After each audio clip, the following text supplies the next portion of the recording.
फटाक 30 सेकंड में खबर डाउनलोड कीजिए तक ऐप।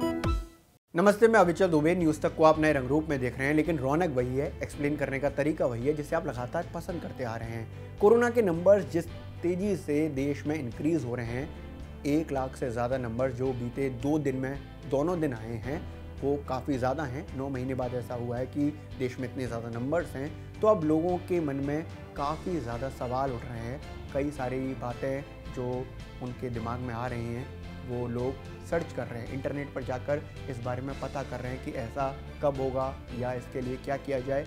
तो एक जो सवाल है जो काफ़ी ज़्यादा सर्च किया जा रहा है वो ये है कि when will Omicron peak in India, यानी कि भारत में ओमिक्रॉन की वजह से कोरोना अपने पीक पर कब होगा, यानी कि सबसे ज़्यादा मामले कब आएंगे। ये सवाल काफ़ी ज़्यादा इंटरनेट पर सर्च किया जा रहा है। तो इसका कोई एग्जैक्ट आंसर तो नहीं है, लेकिन आईआईटी कानपुर के प्रोफेसर हैं मणिंदर अग्रवाल। उन्होंने अपने मैथमेटिकल मॉडल, अपने गणितीय सूत्रों के बनाए फॉर्मूले से इससे पहले भी कई सारी भविष्यवाणी की हैं, अनुमान लगाए हैं, आकलन किए हैं जो बिल्कुल सटीक साबित हुए हैं। पहली लहर को लेकर भी, दूसरी लहर को भी लेकर जो उन्होंने बातें बताई थी वो बिल्कुल वैसी ही रही।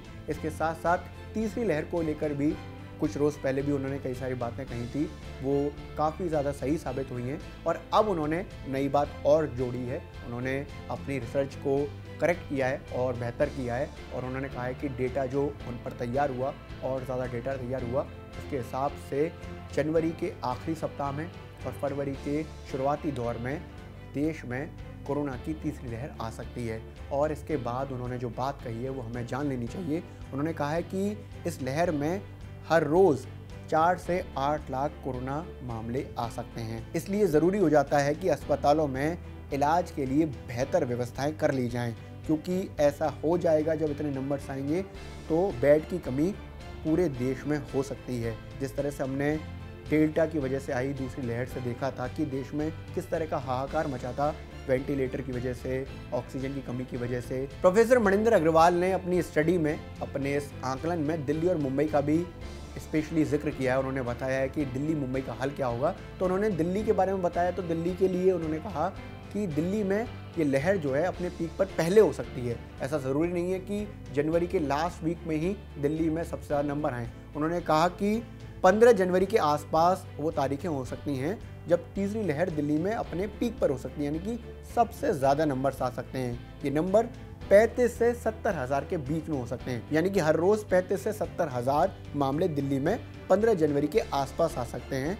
इसके साथ साथ जो बेड की ज़रूरत पड़ेगी हमें, और अगर इतने नंबर आते हैं तो हमें दिल्ली में जो बेड्स की ज़रूरत पड़ेगी तो वो 12,000 बेड्स की ज़रूरत हमें हर रोज़ पड़ने वाली है। इसलिए ज़रूरी है कि बेहतर मैनेजमेंट कर लिया जाए। मुंबई को लेकर प्रोफेसर मणिंदर अग्रवाल ने अपनी स्टडी में, अपने आकलन में ये बात साफ की है कि जब कोरोना अपने पीक पर होगा तीसरी लहर में, तो 30 से 60 हज़ार मामले आ सकते हैं। आईआईटी कानपुर के प्रोफेसर मणिंदर अग्रवाल ने जो स्टडी में कुछ बातें बताई हैं उसमें 2-3 चीज़ों को बड़ा क्लियर किया। उन्होंने कहा है कि जो हमारा डेटा है और साउथ अफ्रीका डेटा वो बिल्कुल डिफरेंट है, इसलिए इसको अलग तरीके से आकलन करना होगा।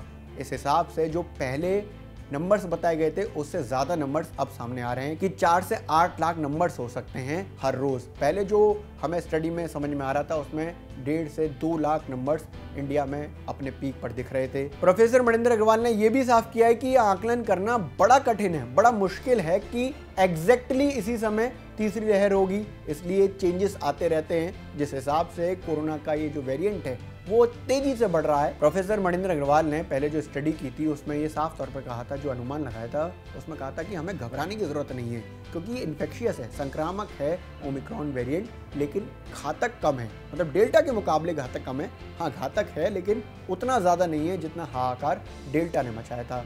इसलिए हमें पहली बात तो ये है कि डरने की ज़रूरत नहीं है। काफ़ी बड़ी पॉपुलेशन को देश में वैक्सीन की कोई ना कोई डोज लगी है, कुछ ना कुछ नेचुरल इम्यूनिटी लोगों के शरीर में तैयार हुई है, इसलिए घबराएं नहीं। अगर ये वायरस उनको अटैक भी करता है तो उतना ज़्यादा प्रभावी नहीं होगा जितना डेल्टा रहा है। इसके साथ ही प्रोफेसर मणिंदर अग्रवाल ने जो पहले स्टडी में बातें कही थी उसमें साफ तौर पर यह भी कहा था कि जो डाउनफॉल होगा पीक का वो फरवरी के लास्ट में हो सकता है। लेकिन एक बात जो पूरी दुनिया भर के साइंटिस्ट, वैज्ञानिक और डॉक्टर कह रहे हैं उसको भी हमें ज़रूर अपनाना चाहिए। उन्होंने कहा है कि कोई भी वेरिएंट इतना ज़्यादा प्रभावी, इतना ज़्यादा दमदार नहीं हो सकता कि वो वैक्सीन को हरा दे। इसलिए ज़रूरी है कि हम वैक्सीनेशन प्रोसेस में पार्टिसिपेट करें। इसलिए हम भी आपसे अपील करते हैं कि अगर आपने वैक्सीन की कोई भी डोज नहीं ली है तो वैक्सीन की पहली डोज ज़रूर लें, और अगर आपने वैक्सीन की पहली डोज ले ली है तो अपना अंतराल पूरा होने के बाद वैक्सीन की दूसरी डोज लें। इसके साथ साथ फॉलोअप्स करना बिल्कुल ना भूलें। मास्क लगाएं, सैनिटाइजिंग करते रहें और सोशल डिस्टेंसिंग का खास ख्याल रखें।